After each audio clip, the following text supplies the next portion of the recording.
Un café, s'il vous plaît. Un café pour la table 6. Ligne droite, Combien je vous dois? C'est beaucoup trop cher. l'addition.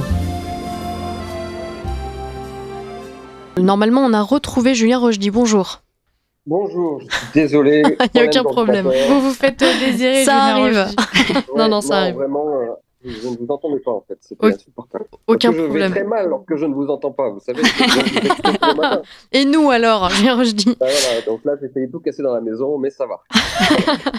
Alors, on était en train d'aborder justement ces sujets qu'on va aborder avec vous, ce qui concerne Philippines et puis Kylian. Maintenant, vous l'avez vu, Julien Rochdy, Kylian, 17 ans, tué à coups de couteau dans la gorge hier par un Algérien. Alors, Ce week-end. ce week-end, pardon. Attendez, juste avant, si j'ai le temps, j'aimerais faire un petit point sur un article que j'ai bien lu, sûr. j'aimerais en parler. Ce matin, il y avait une tribune de Madame Agazensky, vous savez, qui fait du bien dans le milieu féministe parce qu'elle dit souvent des vérités qu'on a besoin d'entendre. Et je ferai juste donc une aparté avant d'attaquer sur le cas de l'insécurité en France. Pour vous parler de ça, parce qu'en fait, elle a l'immense avantage, cette tribune, de remettre les points sur les i en rappelant que les viols de Mazan ne sont pas liés à la masculinité, à la virilité et au patriarcat. Parce que vous savez que les féministes qui font feu de tout bois ont tenté un procès à la masculinité et à la virilité à travers ces viols affreux. Alors qu'en réalité, le principe même, si vous voulez, du patriarcat s'oppose absolument à ce que ce Dominique Pellico faisait à sa femme. Parce que je rappelle quand même que le patriarcat, c'est le pouvoir d'un homme sur une famille pour justement protéger la famille et la femme, la protéger évidemment contre les agressions extérieures, mais aussi, on ne va pas se mentir, faire en sorte que le père de famille puisse être absolument certain que sa progéniture est la sienne.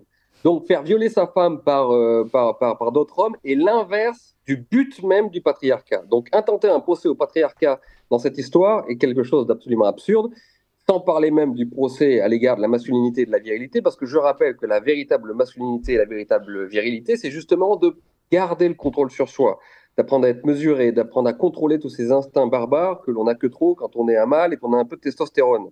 La virilité, c'est l'habit élégant de la brutalité et de la virilité intrinsèque qui est liée à la masculinité naturelle, en fait.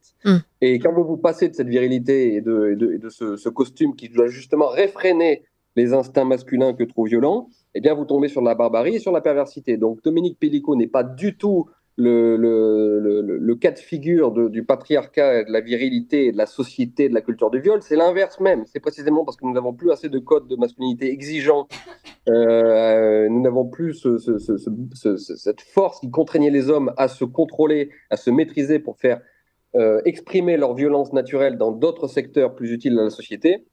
C'est précisément parce que nous n'avons plus tout cela que nous avons des cas de perversité extrême et des cas de barbarie.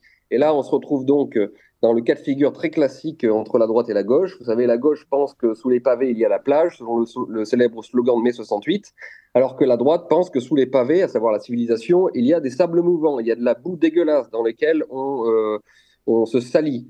Et c'est exactement ce que nous avons affronté aujourd'hui. Le viol de Mazan est un cas typique de perversité d'une société qui a perdu tous ses codes de masculinité et non pas le cas révélateur d'une société trop patriarcale et encore par trop virile. C'est tout l'inverse. Voilà. Je voulais juste faire un point là-dessus. Je remercie Sylvana Gadensky d'écrire là-dessus. Donc ça fait du bien. Ben, vous avez bien raison et merci de le dire à notre antenne parce qu'on n'a pas l'habitude de ce genre de discours. Et alors si peut-être à Radio Courtoisie davantage que dans d'autres médias, mais vraiment personne ne s'oppose à cette attaque systématique de la masculinité, de tout ça. Oui, les féministes sont feu de tout bois. Dès qu'un homme commet quelque chose d'affreux, c'est tout de suite la masculinité dans son ensemble et évidemment la virilité et le patriarcat qui sont en cause. Or, je le répète, c'est absurde d'attaquer le patriarcat sur un cas pareil, parce que le patriarcat, c'est justement faire en sorte que sa femme n'aille pas coucher ailleurs et avoir un peu de pouvoir dans la famille pour éviter cela. Donc avoir le désir de voir sa femme se faire violer par d'autres hommes, c'est l'inverse même du but même du patriarcat. Donc c'est absurde. Non, allez-y. Ouais, Elisabeth. Ça se voit même dans les contes qui ont forgé justement l'imaginaire européen et français. On pouvait déclencher des guerres pour une femme, pour l'honneur de sa femme. On provoquait en duel son... Absolument. Est-ce qu'on s'est déjà battu pour vous, Lina Dutré? Je ne le dirai pas. J'en suis sûr, mais c'est très juste de dire ça. Ménélas n'a pas été très content, n'a pas payé Paris pour qu'il couche avec Hélène, vous voyez. Quand il a appris que Paris non seulement couchait avec Hélène et l'a embarqué à Troyes, il avait en sorte de déclarer une guerre énorme, donc et qui restera légendaire. Donc c'est très très juste de rappeler cela. Le patriarcat et la société de la virilité à l'occidentale est tout l'inverse de ce viol collectif.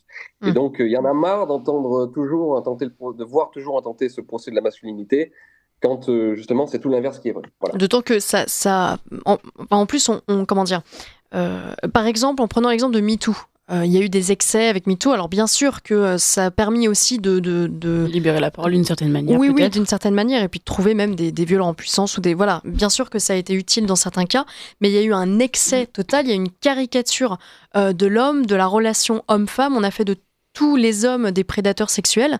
Alors bien sûr qu'il ne faut pas être caricatural soi-même, mais en fait, on ne voit pas tant d'arguments. Comment dire ça? Moi, je rajouterais, je compléterais en disant que la lutte contre la misogynie, en tout cas, a donné place à la misandrie absolue. Oui, exactement. Voilà, parfait. Voilà, merci d'exister, Marie Falicon. En fait, en ce domaine, c'est ce qui distingue les gens qui veulent arranger les problèmes et les autres qui, en fait, ont intérêt à ce que les problèmes non seulement se maintiennent, mais s'amplifient. Sur MeToo, moi, par exemple, je fais partie des soi-disant masculinistes antiféministes qui étaient très favorables à MeToo. Je pense que c'est très, très bien de dénoncer les comportements inappropriés, inexcusables des hommes. Ça améliore la masculinité. Donc, MeToo, pour moi, est quelque chose de favorable et de bénéfique pour l'ensemble de la société, pour les femmes, bien sûr, mais également pour les hommes. Mais après, quand vous transformez MeToo, ou du moins quand vous utilisez MeToo pour attaquer l'ensemble de la masculinité, c'est là où, en fait, on ne cherche pas à régler les problèmes, mais on cherche à les aggraver. On cherche à les aggraver entre les hommes et les femmes. On cherche à mettre de l'huile sur le feu entre eux. Donc, c'est la grande différence, je vous dis, entre ceux qui peuvent dénoncer certaines choses à juste titre, c'est pour ça qu'il faut les écouter, et ceux qui, en fait, utilisent tous ces problèmes pour tout de suite entrer dans la guerre des sexes. Et on sait très bien qui sont ces personnes. Et en l'occurrence, ceux qui parlent de problèmes de société, de culture de viol et de virilité toxique, masculinité toxique, sont dans le cadre de ce procès en viol de Mazan, sont typiquement des gens qui veulent foutre la merde entre les hommes et les femmes, et pas du tout régler les problèmes. Franck. Au sujet de MeToo, effectivement, s'il a eu des vertus, et s'il a des vertus justement de libération de parole et de dénonciation de ce qu'on pourrait appeler des harceleurs en série, il y a aussi le problème du tribunal médiatique, c'est-à-dire qu'aujourd'hui, à la moindre plainte, au moindre MeToo, le gars devient suspect, la cible devient suspect, voire directement livré en pâture. Et ça, je pense que ça a créé aussi beaucoup de dégâts dans la tête des hommes qui se comportent habituellement normalement, qui ont le respect de la femme et qui... Non, bien sûr, bien sûr. Bah, si vous voulez, on parlera de ça une autre fois totalement, mais c'est sûr que c'est un très très grand sujet. La façon dont ça a pu impacter, la façon dont ça a pu avoir une incidence sur les relations hommes-femmes, effectivement, on drague un peu moins facilement apparemment aujourd'hui. Quoique, il y a des résistants de la drague que je connais qui persistent. Ouais, on en connaît tous. Hein. Voilà, mais j'espère. En toute humilité, bien sûr. Bon, allez, on en reparlera, mais... Tant qu'il demeure civilisé, j'espère qu'il en reste. Oui, bien sûr. Mais ça vaut le coup d'en faire une émission.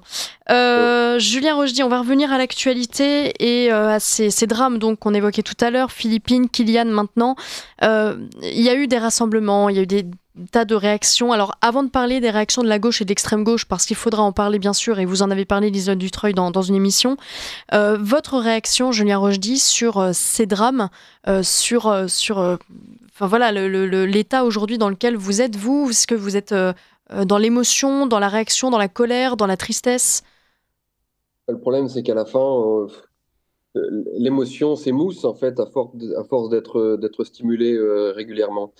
Et là, en l'occurrence, il n'y a plus rien de neuf, il n'y a plus rien de nouveau sous le soleil, malheureusement. Je veux dire, c'est une litanie de jeunes gens qui finissent morts alors qu'ils n'auraient assassinés, violés, alors que si l'État avait fait respecter alors soit l'autorité, soit même ne serait-ce que ses lois, eh bien tout cela ne serait pas arrivé. Donc là, je ne fais que répéter ce qui a dû être dit 1000 fois sur vos plateaux et de partout. Et j'ai l'impression qu'une légère prise de conscience est en train de s'amorcer dans la société, notamment médiatique, parce que, alors c'est une idée, mais j'ai l'impression que vous savez, tous les politiques, les journalistes, les éditorialistes, tous les gens qui sont sur la place de Paris et qui tiennent un petit peu le faire-penser en France, j'ai l'impression qu'ils ont pu davantage s'identifier ou identifier leur sœur, leur fille, leur copine à Philippines, qui est quelqu'un qui était une jeune femme qui étudie à Paris-Dauphine, qui peut-être appartient à une classe sociale à laquelle ils appartiennent eux aussi.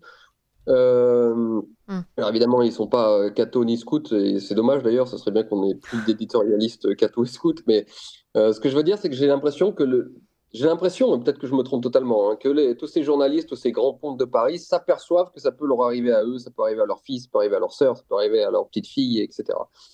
Donc, bon, écoutez, tant mieux, en tout cas, tant mieux. Si cette prise de conscience s'opère vraiment. Mais je pense de toute manière que ça ne va pas aller parce que même si nous avons Bruno Retailleau qui droitise un petit peu son discours et celui du gouvernement, on a l'habitude de cela, hein, c'était déjà le cas sous Sarkozy, mais je pense que Retailleau est sincère dans sa démarche. Le problème, c'est qu'il faut opérer une véritable révolution idéologique pour régler le problème de la délinquance et pire que ça, même de l'insécurité qui conduit au viol, qui conduit au meurtre en France. Et on est très loin de cela. Je vous en ai déjà parlé la semaine dernière, je vous parlais de cette révolution idéologique d'un point de vue carcéral, d'un point de vue judiciaire. Aujourd'hui, la prison ne dissuade pas les agresseurs. Il faut être clair là-dessus. Et j'en ai rien à faire de prendre si vous voulez, le visage de l'extrémiste aujourd'hui, parce que tout extrémiste de droite est juste quelqu'un qui a 10 ans d'avance sur ce que dira la droite conservatrice sur CNews dans 10 ans. Donc au moins, voire même dans 5 ans, vu comment les choses évoluent. Je vous le dis, aujourd'hui, la prison ne fonctionne plus. La prison ne fonctionne plus parce que ça ne dissuade plus personne. Déjà, nous n'avons déjà même pas assez de prisons, parce qu'on a 70 000, je crois, détenus, alors que nous avons qu'une possibilité de 60 000, ce qui est trop peu pour un pays comme la France. Il faudrait créer au moins 2 fois plus de places de prison. Mais même la prison, je vous dis, ne suffit pas. Quand vous avez des gens qui vont faire seulement 6 mois de prison en ayant agressé quelqu'un, ou 1 an seulement, dans les prisons dans laquelle ils vont retrouver leurs cousins, ils vont retrouver leurs frères, ils vont retrouver leurs potes, ils vont jouer à la PlayStation, ils vont être nourris, logés, blanchis, ça ne dissuade plus. Et donc, face à cette nouvelle délinquance, il faut voir un petit peu comment d'autres pays ont pu régler des problèmes graves, comme le Salvador, par exemple, ou comme la plupart des pays, de toute manière, qui n'ont à la fin qu'une seule réponse à apporter, c'est plus d'autorité. Donc moi, je crois qu'on devrait dès maintenant songer à réouvrir le bagne, à réouvrir des camps de travail, faire en sorte que les gens qui aillent en prison soient dégoûtés d'y aller et que ce ne soit pas si simple. Je vous raconte une histoire qui m'est arrivée hier, je suis encore un peu énervé à son propos, si vous avez 2 minutes. Je suis arrivé, donc, j'étais en Corse, je suis arrivé en France pour aller dans ma famille, donc je suis arrivé à l'aéroport de Saint-Exupéry. J'arrive sur le parking, on met le bébé dans la voiture, et pendant que ma famille s'occupait à mettre le bébé dans la voiture, dans son siège, il y a 2 racailles de 20 ans, de 18-20 ans qui arrivent en voiture derrière, la musique à fond, tout ça, 2 gamins de 18-20 ans. Je me retourne, je les regarde mal, je me retourne vers ma famille. Derrière, ils commençaient déjà à faire « Qu'est-ce qu'il y a ?» Et là, si vous voulez, je vais vous expliquer quelque chose. Je vous en parle et c'est un rapport avec malheureusement les meurtres affreux auxquels on assiste aujourd'hui et auxquels on assistera encore. Vous avez 2 gamins de 20 ans qui font 60 kilos tout mouillés. Une tarte dans leur tronche les assomme pour 1 semaine, d'accord, très facilement. Et ces types-là se sentent d'une impunité totale parce que si j'y vais et que je les arrache, c'est moi qui ai les problèmes. Si j'y vais et qu'ils sortent un couteau et qu'ils me plantent pour ça devant ma famille, c'est moi qui ai des problèmes et ma famille qui a des problèmes. Donc qu'est-ce qu'on fait à la fin? Ça m'est déjà arrivé dans ma jeunesse d'y aller et d'aller me battre avec eux. Là, comme un bon père de famille que je suis devenu, j'ai dû tourner la tête et supporter. Alors, ils ne m'ont pas insulté, mais j'ai entendu alors qu'est-ce qu'il y a? Ils ont fait les malins avant de partir. J'ai supporté ça, mais j'y pense encore parce que c'est difficile pour un homme de c'est ça. Donc, que se passe-t-il? Vous avez des gamins de 20 ans qui se sentent dans une impunité totale, à 20 ans, à 18-20 ans, on a une volonté de puissance qui est folle et qui, avec les hormones, qui rend complètement dingue. Vous n'avez pas cette éducation, vous n'avez pas ces garde-fous de grands frères et de grands-pères, ou de pères ou de grands-pères, je vais en parler juste après, qui devraient normalement les calmer. Et donc, vous avez des gamins qui se sentent tout permis, à qui il ne peut rien leur arriver, Et ils savent finalement que s'ils vont en prison, eh ben, ce ne sera pas si grave que ça. Si ces deux gamins, supposons, m'étaient tombés dessus, alors pas moi, parce que moi, ça serait mal passé, mais un autre père de famille tranquille, et si ces deux gamins lui tombent dessus et le matraquent, le tabassent, ils vont faire quoi? 6 mois de prison? Même pas. C'est même pas dit. Ils peuvent écoper d'une peine de moins de 2 ans et même pas aller en prison. Donc qu'est-ce qu'ils en ont à faire, eux, d'agresser un père de famille ou même une femme ou n'importe qui, d'aller le tabasser, de passer devant en correctionnel et de choper moins de 2 ans ou aller 3 ans, on va faire 6 mois en prison, ce qui sera excellent sur un CV de petit délinquant. Moi aussi, j'ai fait de la prison. C'est quelque chose dont on peut nous faire reluire quand on est dans une culture de banlieue, une culture un peu justement de barbarie. Donc tout ça ne dissuade plus. Alors, quand on entend parler les ministres, la justice, n'en parlons même pas, mais même de l'intérieur qui vous parle de remettre l'autorité de l'État au centre, etc., tout ça ne restera que des mots tant que la prison ne dissuadera plus la délinquance. Voilà. Ouais. Et c'est un débat qui, je vous dis, s'ouvrira, parce qu'on ouvre toujours les débats avec 10 ans de retard en France. C'est un débat qu'on ouvrira dans 5 ans, dans 10 ans, quand l'insécurité aura encore davantage explosé. Mais c'est un débat qu'on devra ouvrir. Et écoutez-moi bien, aujourd'hui, je vous le dis en tant qu'extrémiste de droite horriblissime, n'est-ce pas? Mais vous verrez qu'on en parlera sur CNews et dans le Figaro, etc., dans la droite bon chic, bon genre, dans quelques années. Mais on devrait l'ouvrir dès maintenant, parce que la prison, non seulement on n'a pas assez de place, et en plus, ça ne dissuade pas. Voilà. Non, mais sur cette notion d'humiliation, parce que c'est ça, en fait, de ne pas pouvoir répondre directement à... C'est insupportable, et pour un homme, je vous garantis, j'y pense hier, je dis, mais j'aurais dû les exploser, ces deux gamins-là. Et ça aurait été facile. Et ce que je ne comprends pas, et là, je vais lancer un appel aux grands frères, là, arabes, parce qu'en l'occurrence, c'était des personnes d'origine maghrébine. Je vais lancer un appel aux grands frères. Nous, on ne peut pas leur péter la gueule, parce que si on le fait, on sera accusé de racisme. Alors, que faites-vous, là, tous les grands frères d'origine maghrébine qui travaillent? Et il y en a plein, qui travaillent, qui ont des familles, et qui en ont aussi ras-le-bol de tous ces gamins. C'est à vous de régler le problème. Vous devriez, là, tous les bassem, etc., là, je lance un appel. Pourquoi vous ne réglez pas le problème de ces petites racailles qui empestent la vie de tout le monde?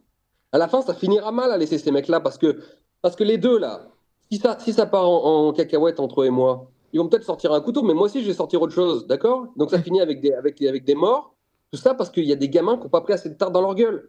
Donc cette tarte dans la gueule, il faut qu'elle soit donnée par les grands frères, par la communauté. Parce que nous, si on le fait, on est accusé de racisme, donc on ne peut pas le faire.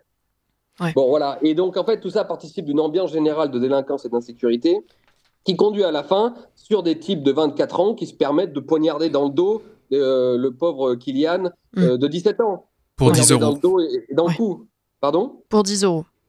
Ah, pour 10 euros, voilà. Parce que c'est ce sentiment d'impunité totale, encore une fois, qui part de la petite délinquance jusqu'à l'assassinat. Ouais. Quand vous savez qu'en bagnole avec votre pote, en mettant du rap à fond dans votre voiture, vous pouvez faire chier tout le monde en vous baladant et qu'il ne va rien vous arriver, bah à la fin, vous rentrez dans une logique d'impunité, de volonté de puissance totalement débridée et folle. Et puis, si on vous répond dans une boîte de nuit et que vous êtes un peu alcoolisé ou un peu drogué, le couteau sort très rapidement. Je connais tout ça, on a tous été jeunes. Mais il faut un moment des garde-fous, il faut des barrières, il faut des grosses tartes dans la gueule, mises par la société, mises par les grands frères ou mises par l'État avec des peines qui soient plus dissuasives que la prison, pour que ce mécanisme de volonté de puissance folle et de folie de gamins là s'arrête à un moment. Et si elle ne s'arrête pas, ça peut finir à l'assassinat, ça peut finir à des choses, au meurtre, à des choses horribles, et ça peut finir même plus grave parce que des communautés aussi vont se réveiller un jour et ça finira dans une ambiance de guerre civile larvée partout dans le pays. Voilà. Donc voilà. Oui. Avant de donner la parole à Liselotte. Rien que d'y penser, ça me fout les nerfs encore. Je me dis que j'aurais dû les exploser. On vous comprend. Juste un chiffre justement sur les prisons, on se demandait combien de détenus il y avait. Le chiffre vient de sortir réactualisé. Au 1er septembre, on compte presque 80 000 détenus en France exactement, 78 969, c'est un nouveau record dans nos prisons françaises. Ah, c'est monstrueux. Ouais, oui. Et pour 62 000 places de prison seulement. C'est ça. Donc on dépense n'importe comment pour des subventions, pour des trucs qui nous coûtent un fric fou et qui n'apportent rien à la société et qui déresponsabilisent les gens. Mais là où on aurait besoin de l'État, c'est-à-dire dans ses fonctions régaliennes, eh ben, il n'est pas là. Et il n'est même pas prêt de construire de nouvelles prisons, en tout cas d'en construire assez, puisqu'il n'a plus d'argent. Et on nous répète tous les jours que l'État est en faillite. Donc l'État dépense n'importe comment pour des choses qui ne servent à rien dans le pays et qui affaiblissent d'une manière générale la moralité, la mentalité et la force de la population. Et à côté de ça, on n'est pas foutu de construire des prisons pour mettre ne serait-ce que les délinquants en prison et d'aller, je vous dis, plus loin, à savoir opérer une révolution idéologique sur le sujet de la justice et revoir toute l'échelle des peines et changer changer les modes de répression pour ce qui est de la délinquance. Voilà. Et parce que je vous dis, tout est lié. Ça commence très jeune. Et quand on n'est pas sévère à l'égard de cette petite délinquance, de cette petite racaille qui pourrisse la vie à tout le monde, alors qu'une tarte dans la gueule suffirait à les calmer, eh ben, quand on n'est pas là à l'origine du problème, ça finit sur des meurtres, des assassinats, des viols, parce que le sentiment d'impunité est total dans ce pays. Lise Le Dutruy. Oui, Julien Rochdy, quand vous évoquez justement ces grands frères qui devraient reprendre en main l'éducation des plus jeunes turbulents, on va faire entre gros Non, guillemets. turbulent n'est pas le mot, c'est ça le racaille, ils Voilà. n'ont même pas le terme de turbulent.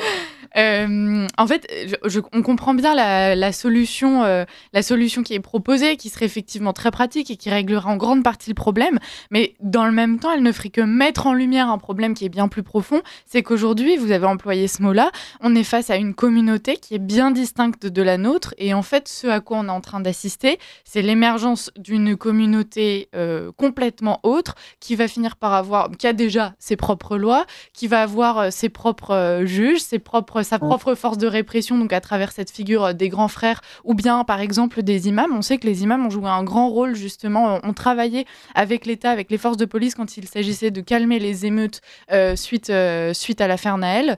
Est-ce que finalement, attendre justement de ces grands frères qu'ils remplissent ce rôle, c'est pas d'une certaine façon déjà accepter une sorte de défaite?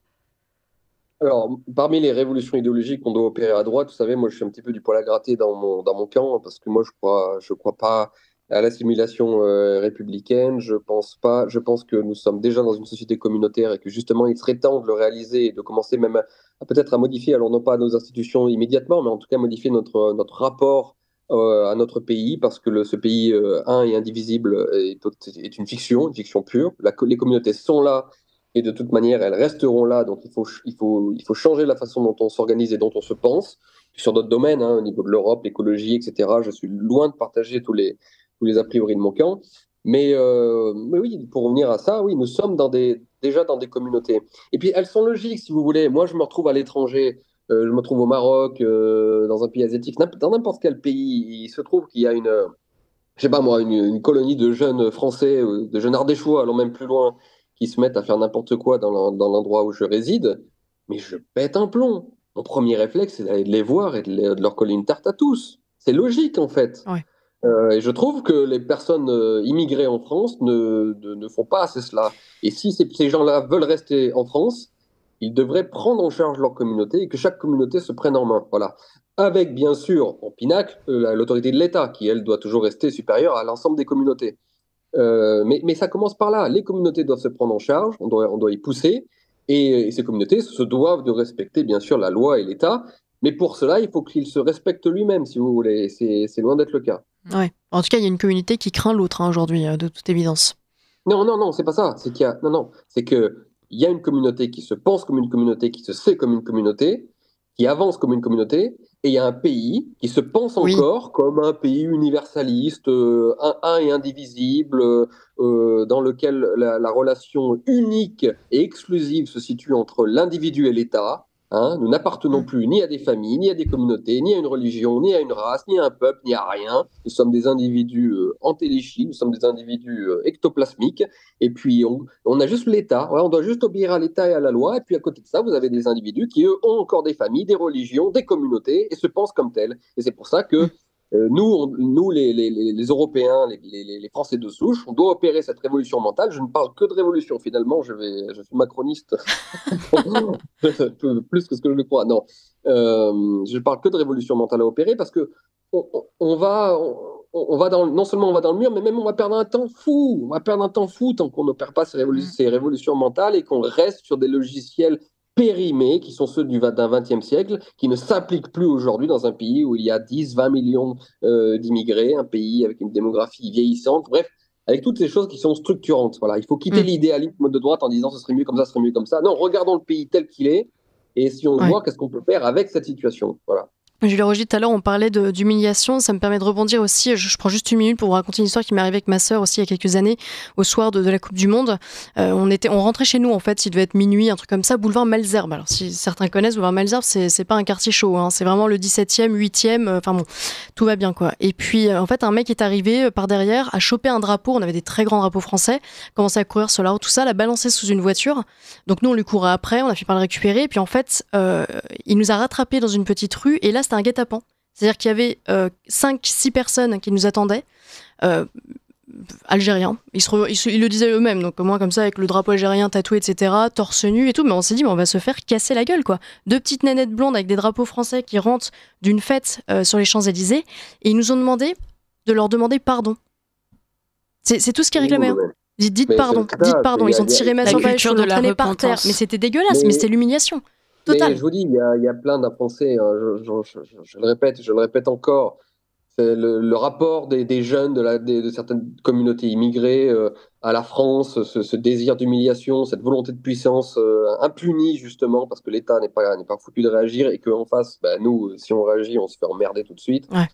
Tout cela crée un climat qui est insupportable et je vous dis, on a une alternative. Soit on fait vraiment un audit réel, un audit du réel plutôt, total et lucide. Soit on continue dans nos vieilles lunes avec le mythe républicain, assimilationniste, le peuple un et indivisible. Il faut laisser la justice agir seulement et une justice qui a été faite pour la délinquance des années 60, hein, je le rappelle, voire même des 50-60. Donc une délinquance qui n'a rien à voir avec celle d'aujourd'hui. Si on continue là-dedans, et en fait, tout cela va aller de mal en pis. Et qu'on ait un ministre de droite, qu'on ait même le Rassemblement national au pouvoir, là je vais casser un petit peu certains rêves, qu'on ait Bardella, qu'on ait n'importe qui, ça ne changera pas si je vous dis, on n'opère pas cette révolution et qu'on ne modifie pas en profondeur la justice et l'application des peines. Voilà. Parce que les peines actuelles ne dissuadent personne.